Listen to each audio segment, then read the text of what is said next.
Start. Good evening, everyone, and welcome to this career seminar. I hope you are doing well. So today is the last presentation of the year, so we are pleased to virtually welcome Mr. Alexander Mejia, Director of the Division for People and Social Inclusion at UNITAR. As usual, I really encourage you to feel free to ask all your questions in order to get out the most of this presentation. And that's it. Mr. Mejia, the floor is yours. Thank you. Thank you. First, my appreciation for allowing me to have this opportunity. Hopefully, I will be able to not only explain a little more about UNITAR, what we do, what opportunities perhaps you can find here, but also to talk a little more in general about the UN, the United Nations Organization as a whole.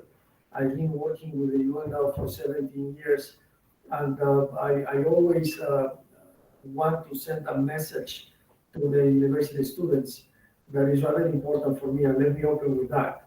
And the message is rather simple. We need more people right out of university. And I want to emphasize this message because I know it's difficult to enter the UN, but at the same time, I have known many people that graduate from university and just discard the UN because they say, yeah, it's too difficult, the salaries are not so good, and so on and so forth. I can assure you that a career at the United Nations is very rewarding, and it's not necessarily the salaries are not bad, but we will get to that very soon. So let me open with that. I hope this presentation is, in that sense, an invitation for you to consider the United Nations as a whole for a career whenever the moment comes. And just one question, if I may. What is the level of this group? Are they in the last year of university or not yet? I suggest to participants to write down in the chat if they are bachelor or master students. Yeah. Not that makes a difference, but it will help me to understand a little more. So graduated with master's, master student, master's graduate already. Yeah. So we have in the chat graduated with masters, master student, master graduate, mainly master students. Exactly. And I'm reading. Thank you, Ms. Gupta, Mr. Gupta. Yes. I want to begin then by UNITAR. And then if you think this is interesting, let me know, and I can also tell you the typical way to get a job here. Starting masters in the spring. Yes, I'm reading those messages, and thank you again. Very good. So UNITAR is the United Nations Institute for Training and Research. It was established in 1963 by the United Nations General Assembly. And I want to give you things that are not necessarily on the website, but I will show the website anyways, so you know how to find your way around on the internet. When you go to unitar.org, that is our website. But things that are not there are the following. UNITAR has 240 international professionals working with us. The headquarters, you'll see that is in Geneva, but what you won't see is that we do have a vast majority of young professionals with us. The older people like myself, or perhaps if you want the senior people, is just 7 directors and 1 United Nations Assistant Secretary General. So UNITAR, the United Nations Institute for Training and Research, is managed by its executive director and United Nations Assistant Secretary General. And then you have 7 directors under him. And then you have 60-some Ps, as they call it, P as in professional. And then you have GS, the General Services Officers, personnel, which is more administrative, finance, human resources, and so on. And then you have, outside these 240 people,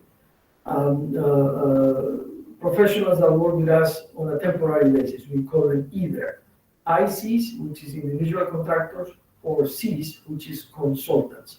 So let me repeat it because I really want you to have a map on your mind that is not on the website. On the website, you'll see the organigram, right? And the Assistant Secretary General and all the directors, and then just the names of the divisions of the programs. But this hierarchy at the United Nations, in any agency actually, is not only a UNITAR anywhere, has these categories of Under Secretary Generals or Assistant Secretary Generals, which is a political appointment, the heads of the agency. Then you have the Ps as in director, then you have the Ps as in professional, and then you have the Gs as in general services, right? And then you have, as I say, individual contractors and consultants, which is short-term contracts, right?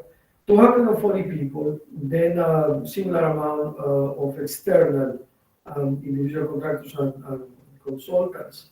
And the best way, perhaps, to get to know the organization and for us to get to know you, if you are ever interested, is to apply for traineeships, we call it. You go to a website, you see that at a time, once in a while, perhaps it's 4 or 5 times a year, these traineeship announcements pop up. Then you apply, and then if you're selected, of course, you become a trainee. But I mentioned this from the beginning.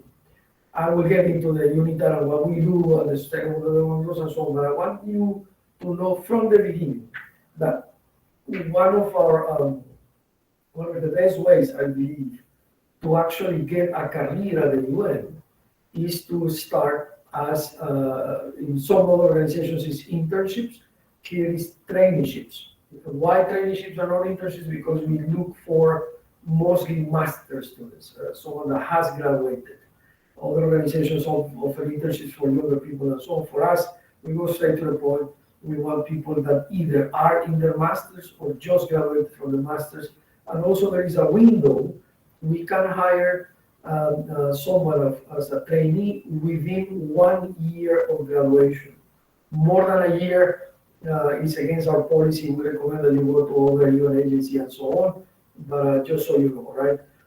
The best way that I have seen for young professionals to start a career in this organization that I represent is that traineeship, because I'm very happy to tell you, approximately 1/3, I think is more, of the trainees that pass through our, my division, as I say, will have 4 or 5 times, 6 times a year these announcements, and then you multiply that by all the divisions of UNITAR. It's a sizable number of opportunities, of openings.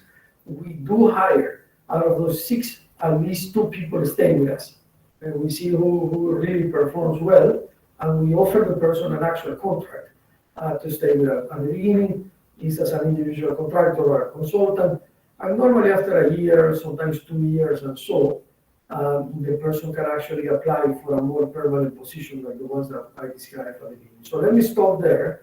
That is, I guess, an open invitation for you to consider applying to organization. And now let me go truly to the explanation of the work of UNITAR and so on and so forth. Will it be okay to share the screen? Is that okay? Thank you very much. Right here. 1 second. Very good. Share. Tell me if you see the UNITAR website. Do you see it? Yeah, we see it. Thank you. Right. So that is unitar.org, by the way. So here you see on top just what we call these banners that are passing, announcing new projects, new programs. I lead this Global Social Foundation initiative within my division. My division is, by the way, the division for people and social inclusion. And then you have several other announcements from other divisions.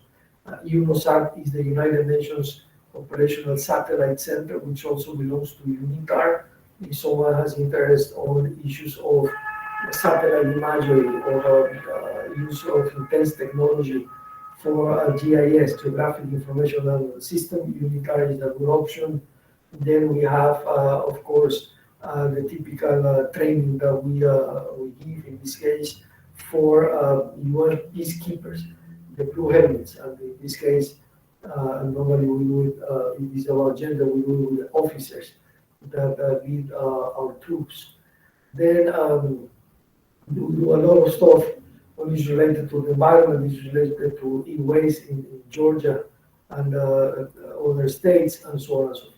If you go down, right, you can see several events that are happening soon. Remember, this is the United Nations training agency, right? Training and research, academic research. So there are so many things on anything that is under the Sustainable Development Goals. And here, I'm sure that you know the Sustainable Development Goals, the SDGs, but just to make sure, these 17, this roadmap that contains 17 goals that the world is expected to achieve by the year 2030 were adopted at the end of 2015, actually September 2015. They started in January 2016, and they go all the way until December 2030. These SDGs, as I'm sure you know, are important because all the member states of the United Nations, 193 governments, all the governments of the world basically, have decided to adapt their own national planning, public policy, budgets, and so on to the SDGs. So we do training on anything related to the SDGs. Nutrition, it's important under the SDG for health. This also goes into nutrition, is breast milk substitutes. This is road safety also under one of the SDGs. Then this is also road safety training. Then you go down and you see other projects. The training that I just showed you in this slide there, where I'm moving the cursor on top, is always short-term training. It's either e-learning asynchronous, meaning on your own time. It's not synchronized with someone else. It's not facilitated in real time. You just stay there e-learning. Some others are given in real time, right? But they are always short training, 2 days, 1 week, 2 weeks at the most, sometimes 1 day. But down here, you have master's degrees or professional diplomas. We have very many master's degrees that we do in cooperation with universities. That is not necessarily of appeal to you because you are already enrolled in a prestigious university in Geneva. But if you click here and you see all the master's programs, this is what I'm talking about.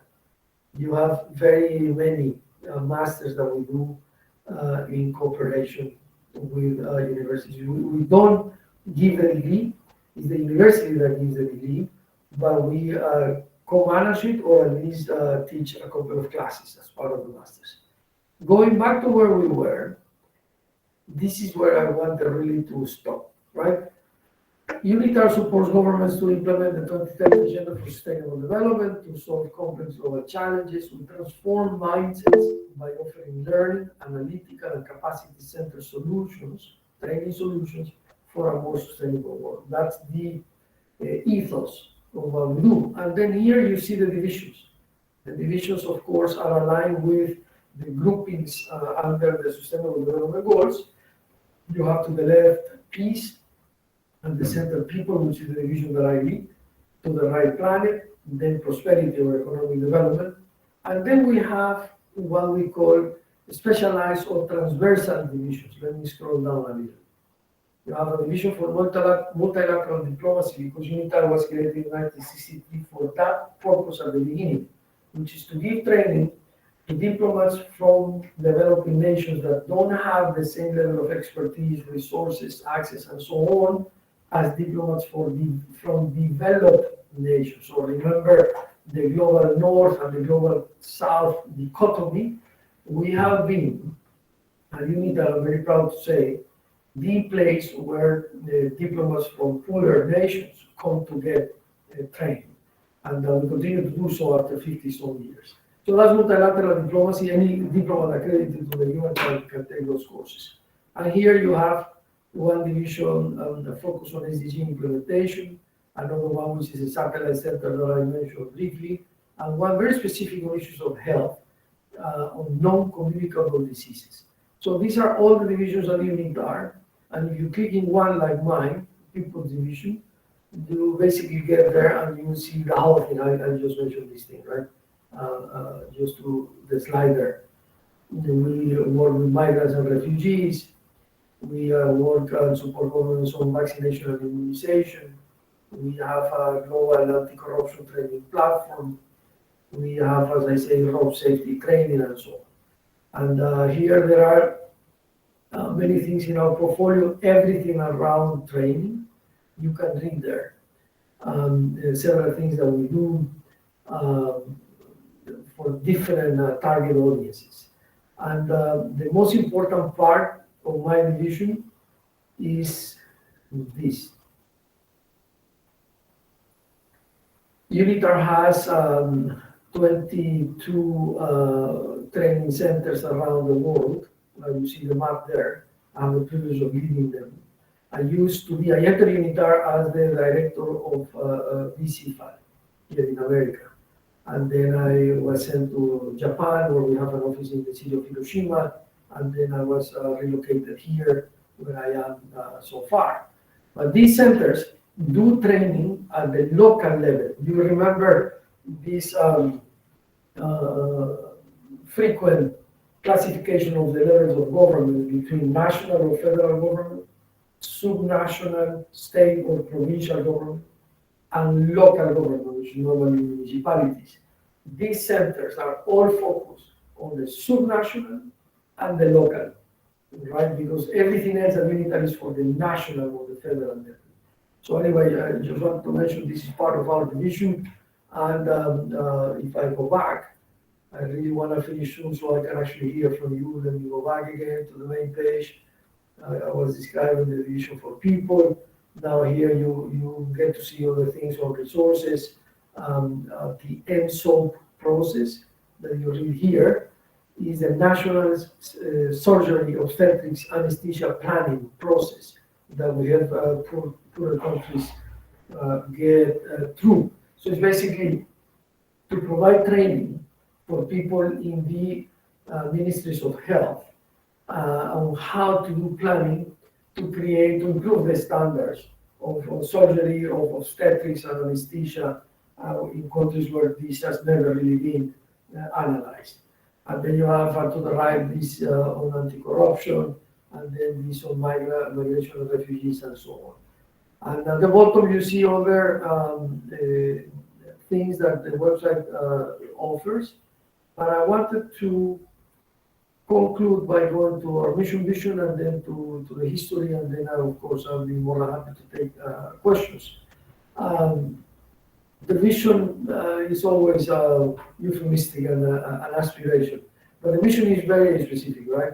It's to develop individual, institutional, and organizational capacities of countries and other United Nations stakeholders through high-quality learning solutions and related knowledge products and services to enhance decision-making and to support country-level action for overcoming global challenges.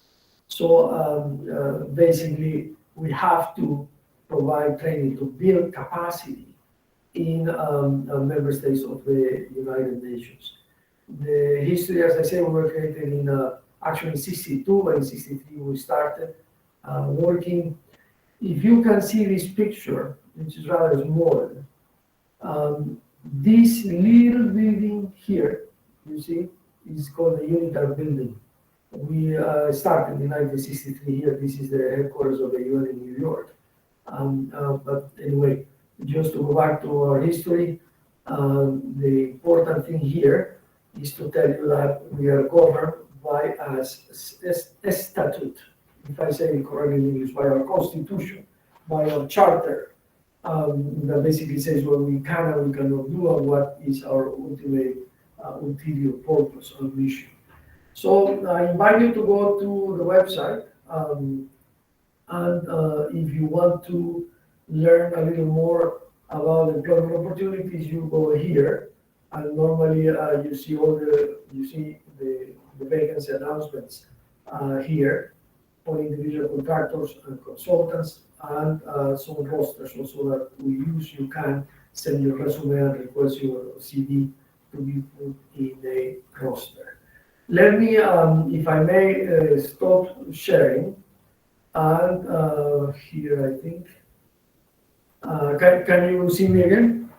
Are we back? Yes, thank you. So that's an overview of UNITAR, the 5 cent version.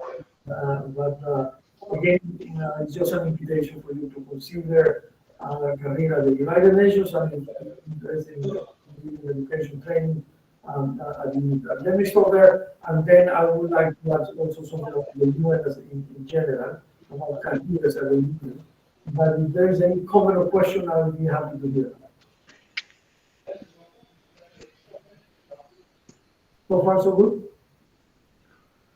I'm gonna let students ask maybe questions, but I have a question actually, but let's say if students have. Or you can begin, and then a student will. No? What are your main challenges today as an organization? What are your main challenges, and what are maybe the stacks that you are facing within the next years? Yeah.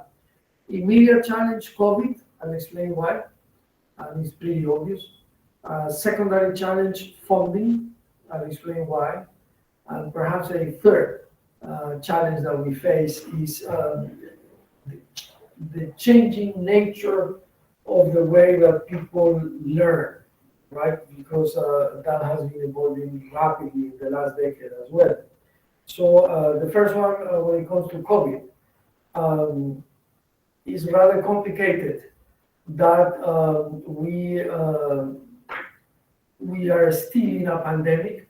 If you ask me, at the beginning of the pandemic in March, April 2020, I was absolutely sure that by the end of the year, this pandemic will be history, right? The vaccination campaign will start and, everyone happy.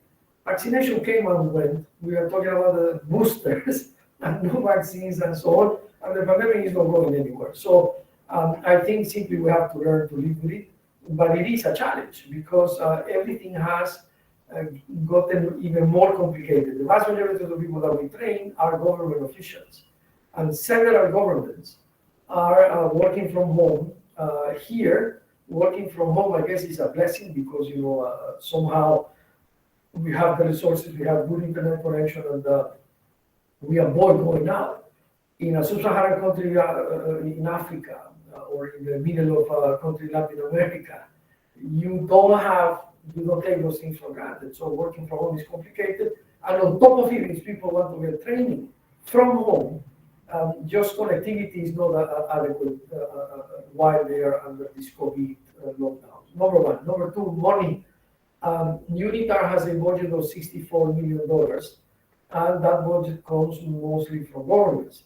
And as you would expect, governments are pretty focused on fighting the COVID and giving people social security nets and subsidies and unemployment payments and so on. So they have to cut somewhere. So our budget is somehow a challenge, even though we have managed to maintain the level of funding.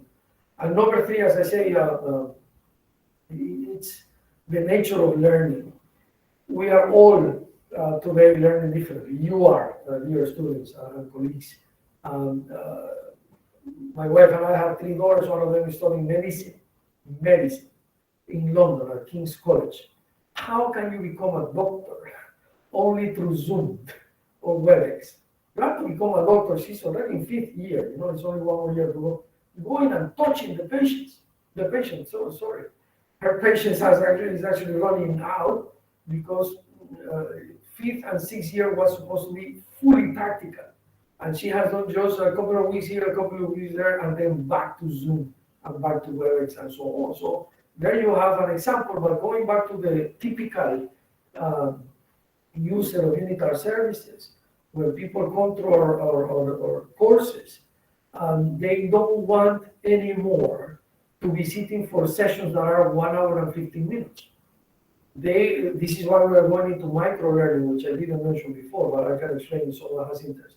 Micro-learning is something that we started seeing 7 years ago now, after a study came to us, UN-wide, saying or proposing that whatever we do in bits of 7 minutes, maybe 8, maybe 6, but that was the average. So we do a lot of training via video. Our videos used to be sessions, never of 1 hour, 50 minutes, but 45 minutes. This is a no-no. Now we are doing micro-learning in bits of 7 minutes. So we take the same session that was 1 hour and 15 minutes or 45 minutes, and we chop it, But it sounds very simple, but it's not simple, because there is something called pedagogy, and we have to ensure the right pedagogical approach to learning. By the way, let me make it interactive a little, and if you don't feel like answering, don't answer, but I will still ask you anyway. Who can define what is pedagogy? What is pedagogy? Or you can search for it on Google. Have you heard that? Yes, you have heard, because you're a university student, right? You need to know what is pedagogy. What is it? It's like a practice of learning. I don't know how to explain it. It's a way of learning, right? Yes, I'll give you one word. Is the way we go about learning, right? So the right pedagogical approach for us to teach in the 21st century involves intensive use of technology and micro-learning and the things that I was just saying. When I was educated in the 80s, we were not talking about that. All the pedagogical approach to learning was all face-to-face classes, period. The teacher coming and using a blackboard and so on and so forth. And some of them will use slides. PowerPoint was kind of new and so on and so forth. Today is very different. The pedagogical approach to learning has changed dramatically. And you have learned and you are learning in a dramatic different way. So, but pedagogical issues, yes, thank you. Using more theoretical ways of learning also, right? But pedagogy is something important, especially for young intellectuals like you. But anyway, to conclude, those are the challenges that UNITAR is facing, and we are simply trying to adapt to them. I forgot to tell you a very important number. Last year, 340,000 people, I think I mentioned this just in passing, 340,000 people went through the courses at UNITAR. And of these 340,000, a little more than 50% are government officials.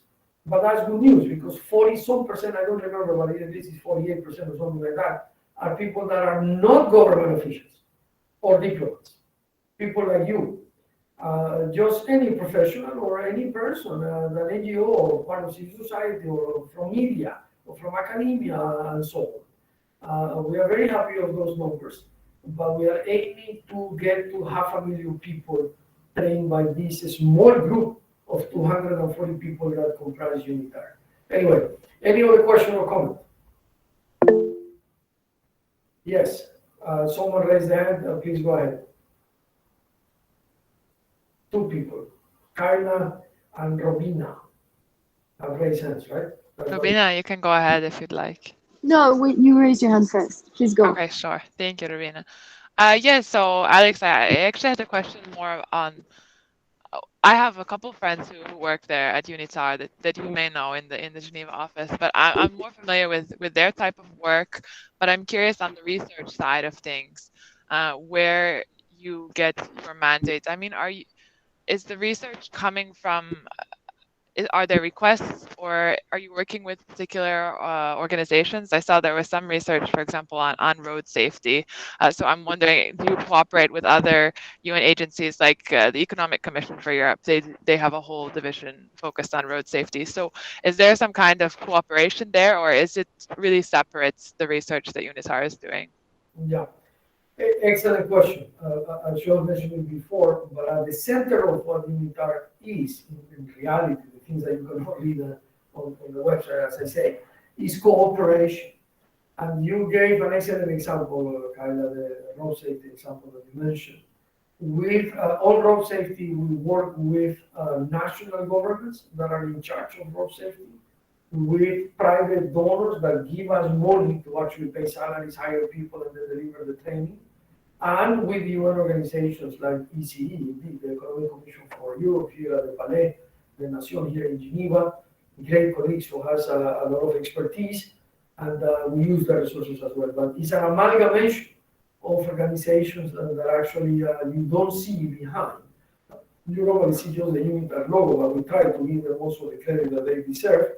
Most projects at UNITAR are always with partners. Yes. Thank you. Thank you.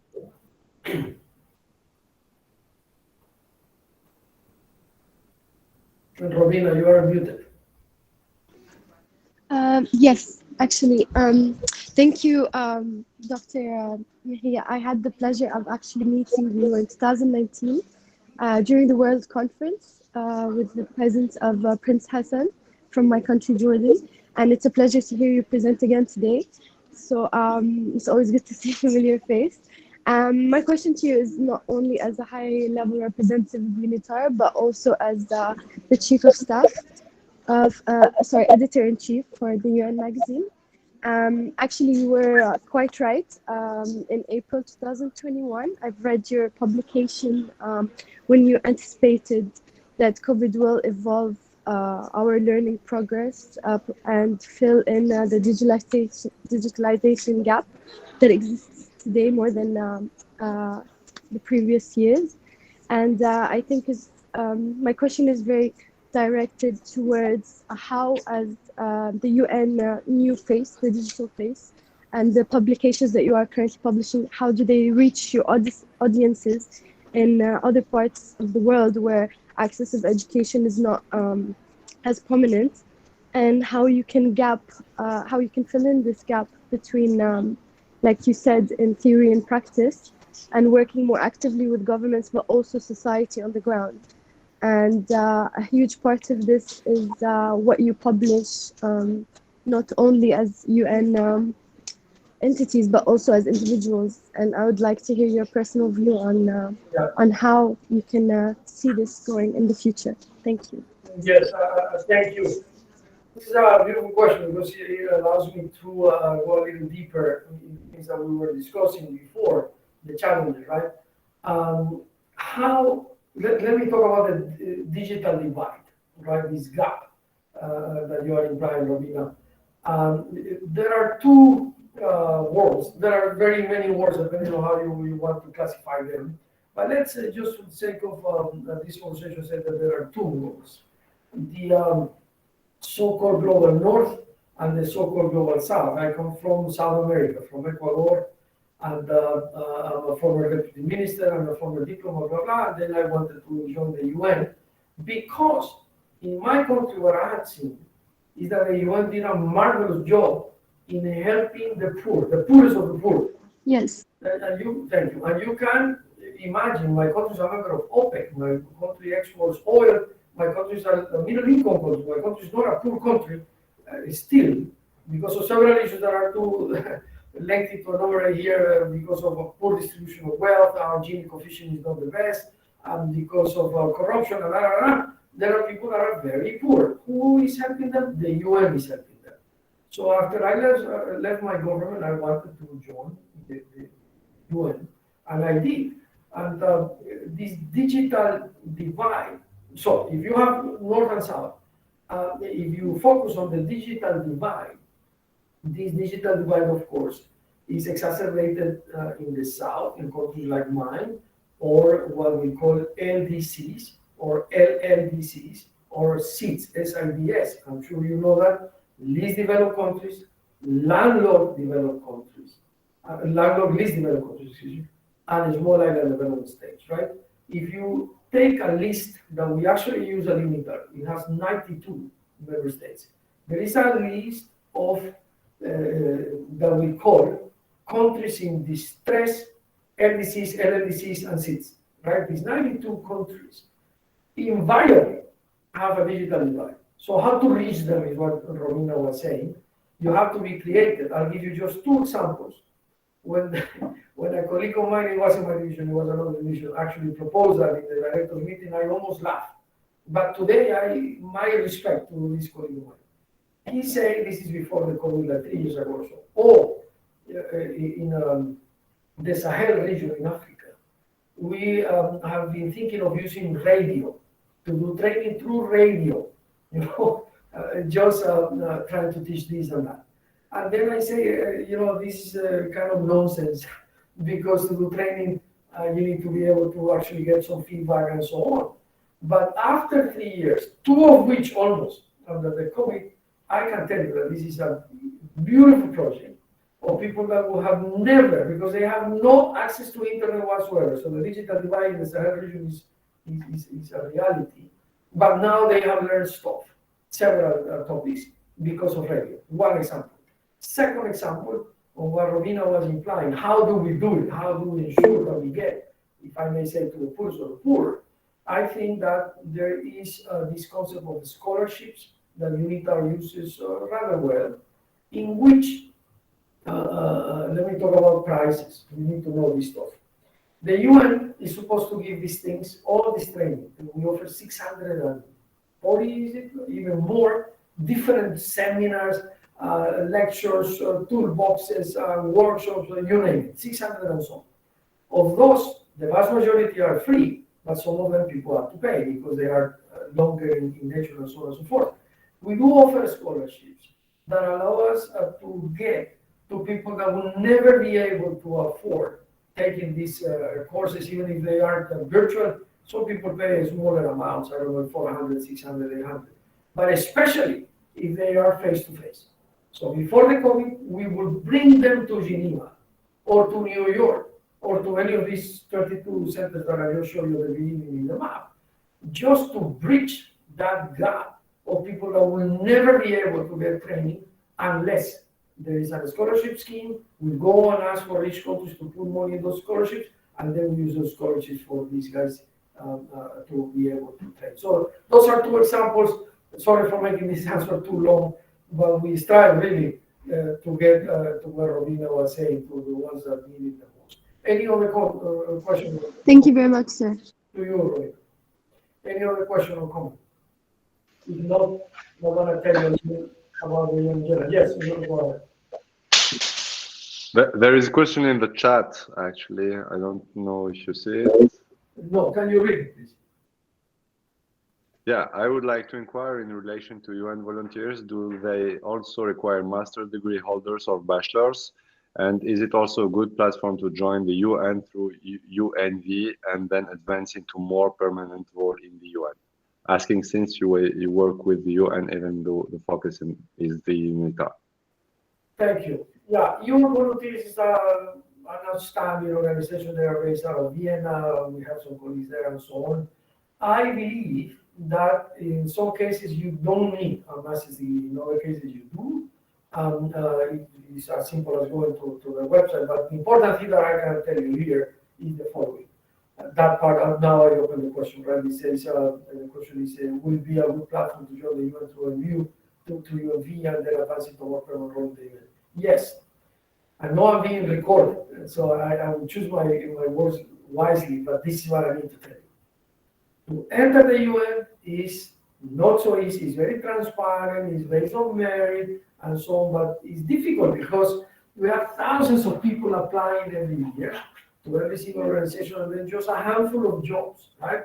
And what you should avoid, that unfortunately happens very frequently, is the trap of becoming an individual contractor or a consultant at UNITAR or any other organization, and they never made it. People have never made it to a more permanent position like the P as in professionals. I'm going to explain the levels, right?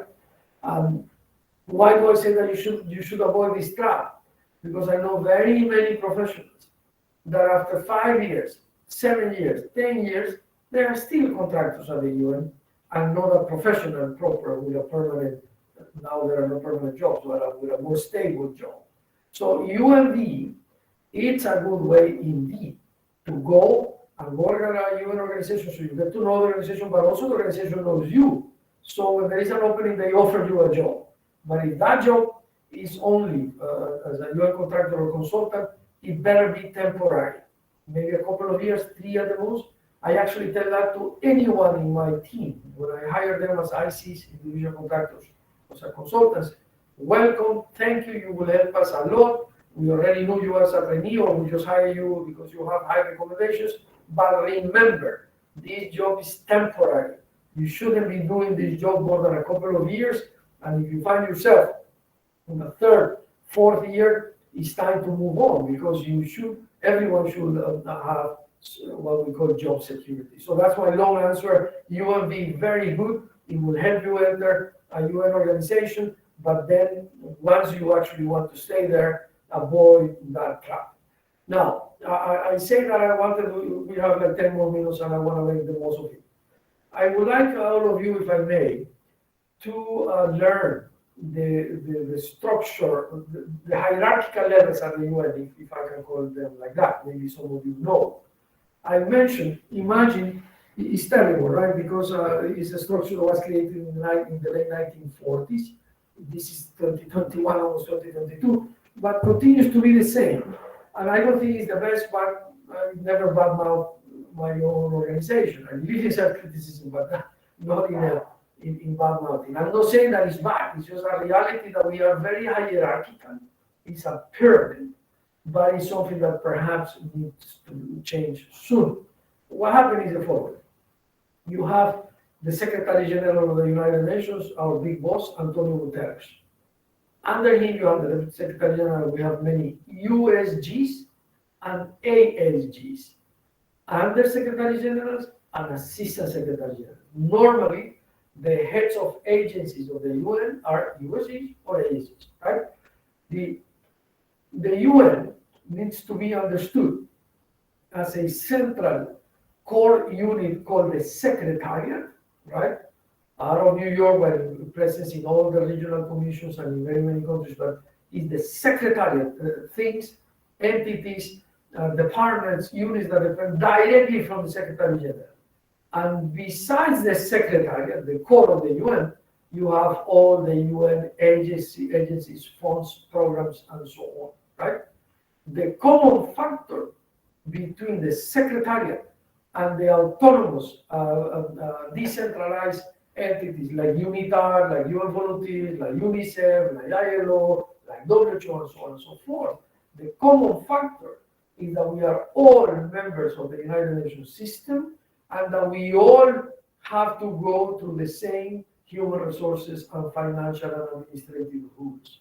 And human resources, I go back to this pyramidal, hierarchical structure because I really think that it's a good idea that you know it, and I continue. So, from the Secretary General, Deputy Secretary General, under them, the other Secretary Generals and Assistant Secretary Generals, heads of agencies, right?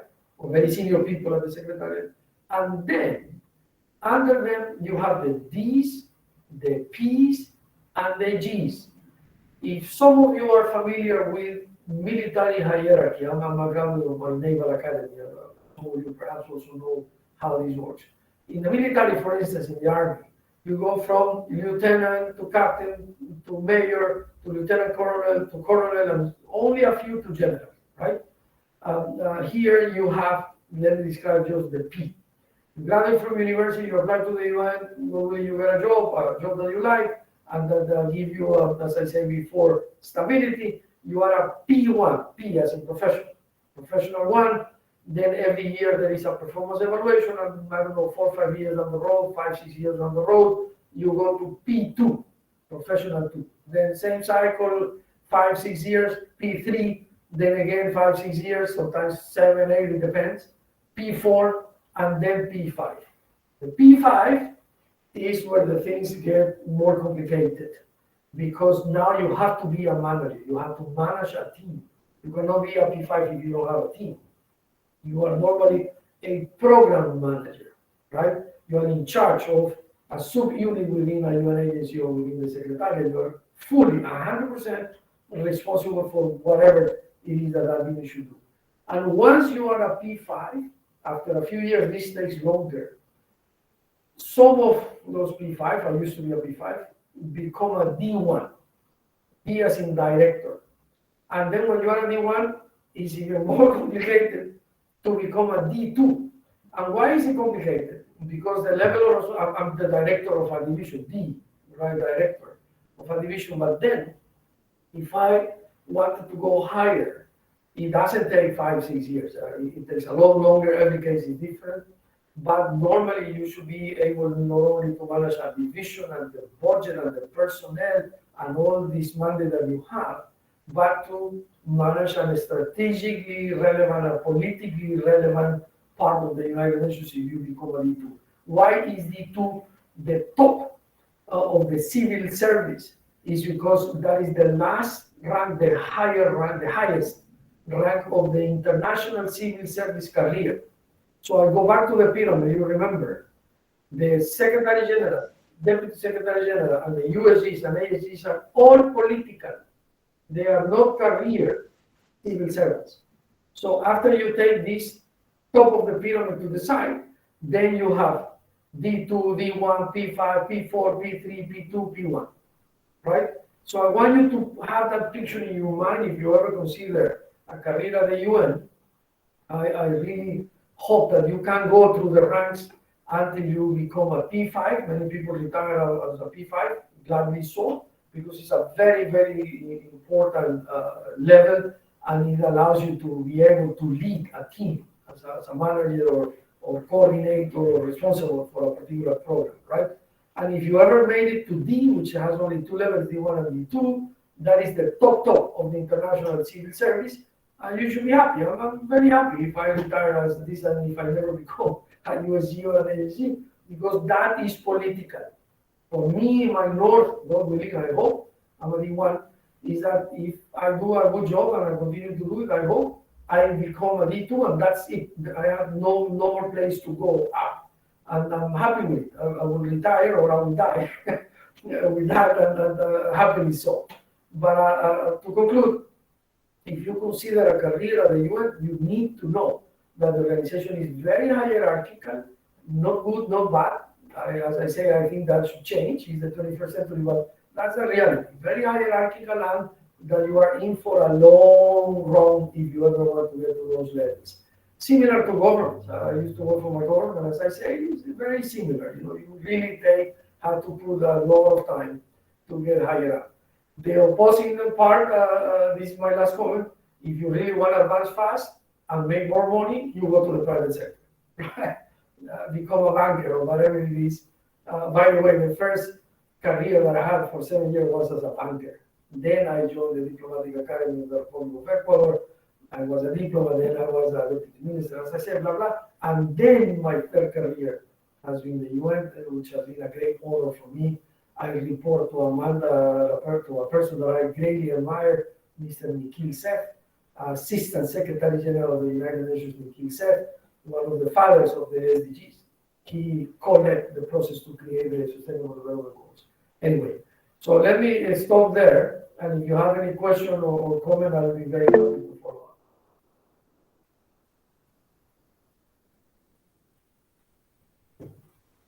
I think I'm boring you.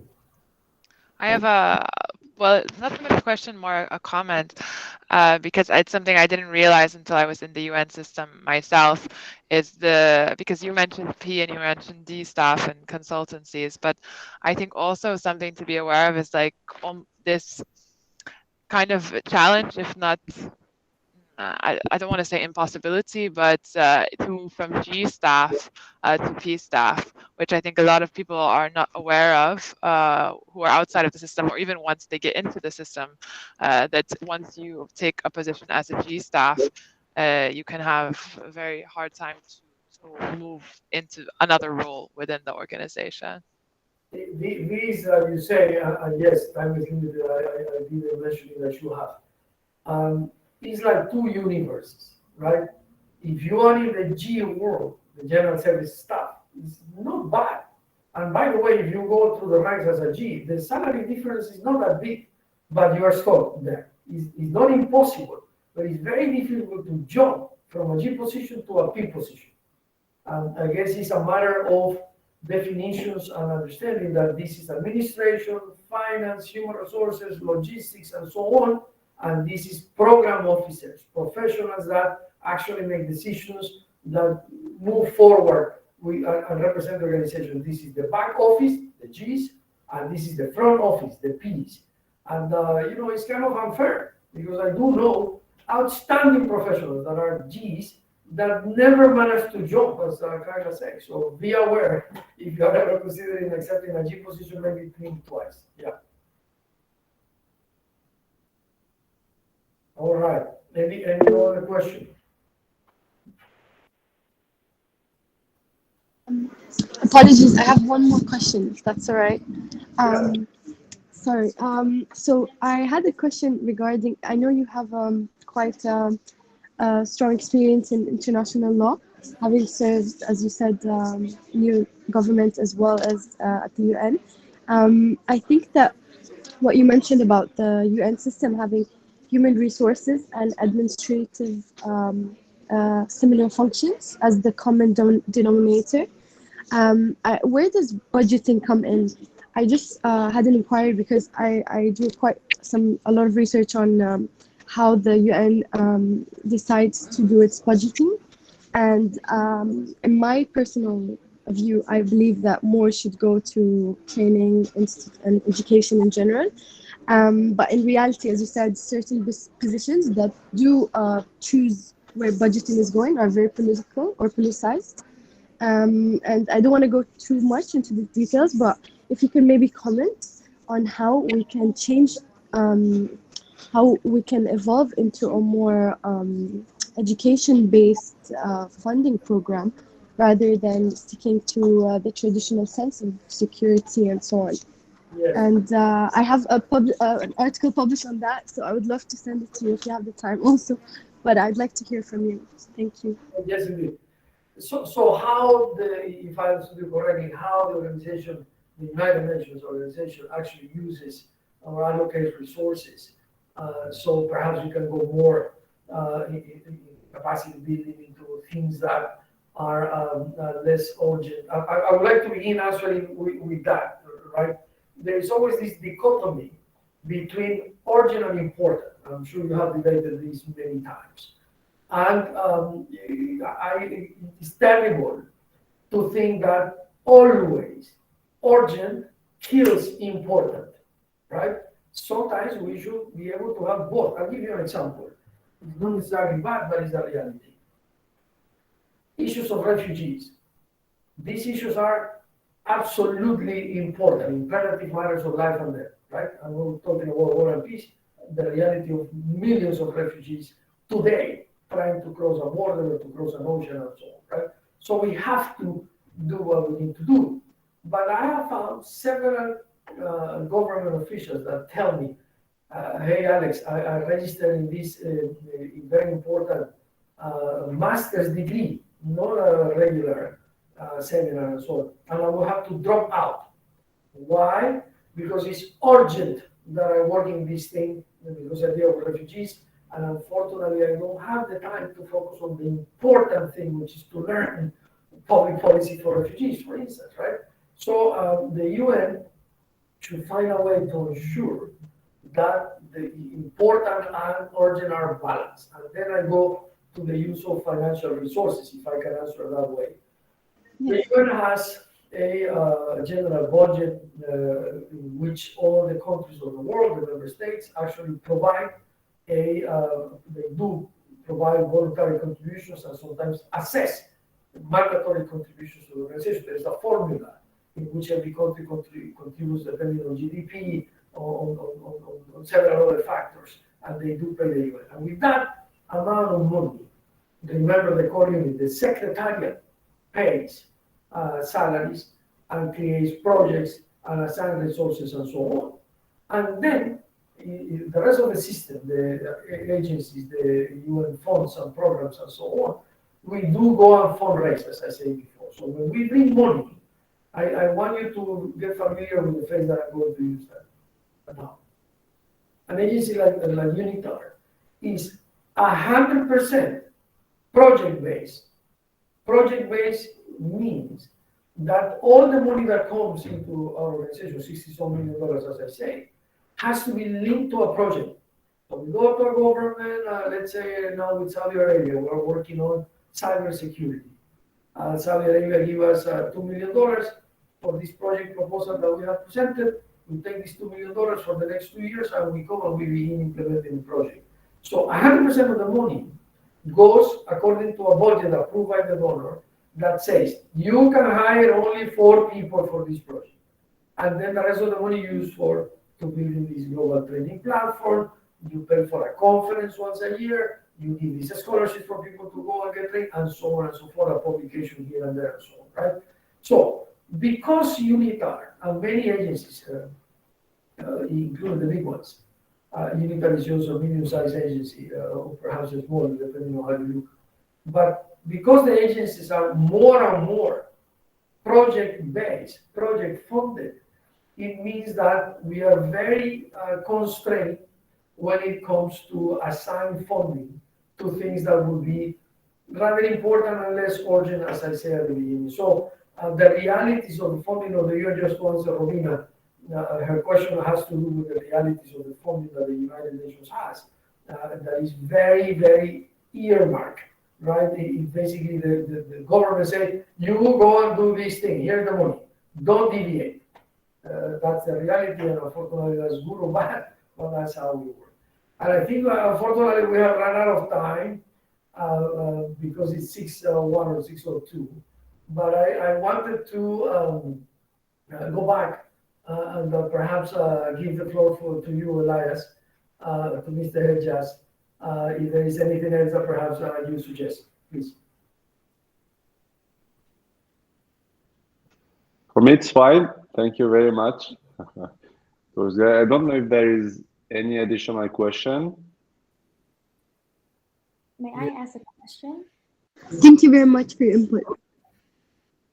So I'm actually currently in UNITAR as well as a traineeship, and based on what you said, like we have a lot of projects and fundings and funding projects, and based on your experience, you might know like a way how you actually make a project that is very appealing based on your experience, like because we're trying to find funds and everything. I would just like to hear about from your experience. Thank you. Yeah.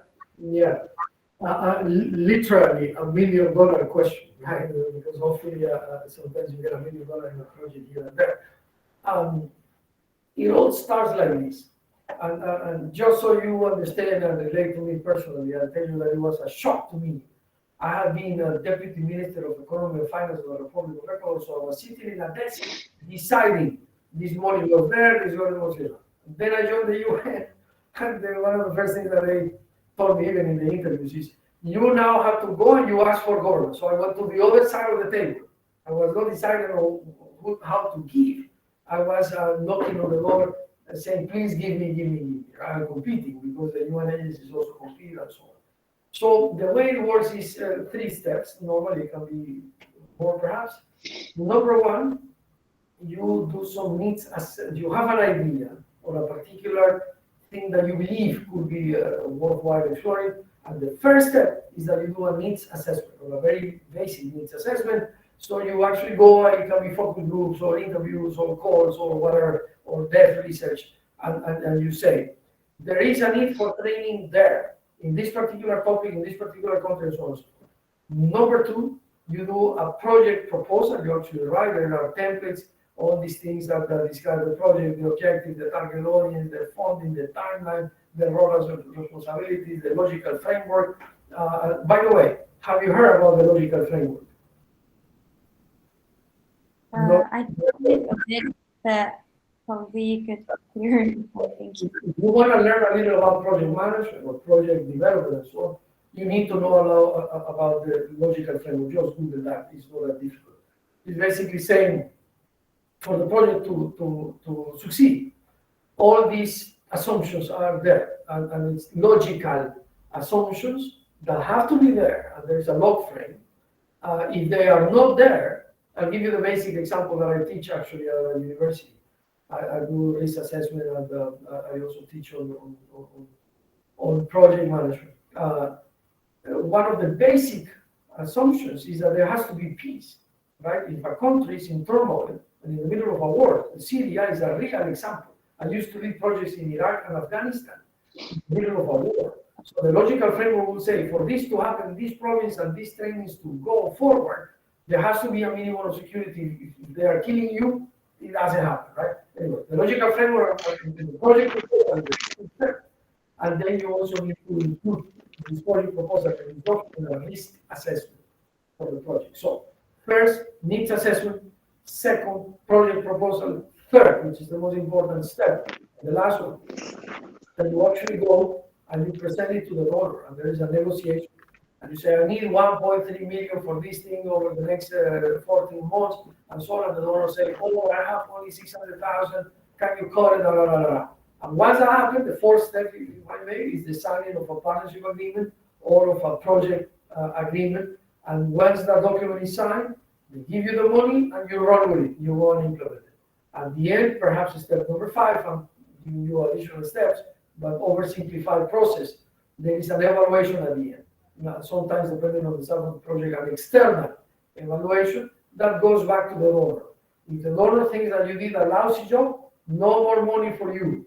If the donor thinks that you did a great job, come back. That's how we work with the Germans, with the Americans, with the Koreans, with the Spanish government, and so on and so forth. So I hope it answers this. Thank you. All right. Okay. Thank you very much, Mr. Mejia, for this presentation of great quality. Thank you for your time and your availability. I wish you a nice evening and excellent end of year celebrations. Thank you so much. It's been my privilege. I wish you all an excellent evening. And if you ever want to join UNITAR, call me. All the best. Thank you very much, sir. Thank you Thank very you. much, sir. Thank you. Have a good evening. Thank you. Bye-bye.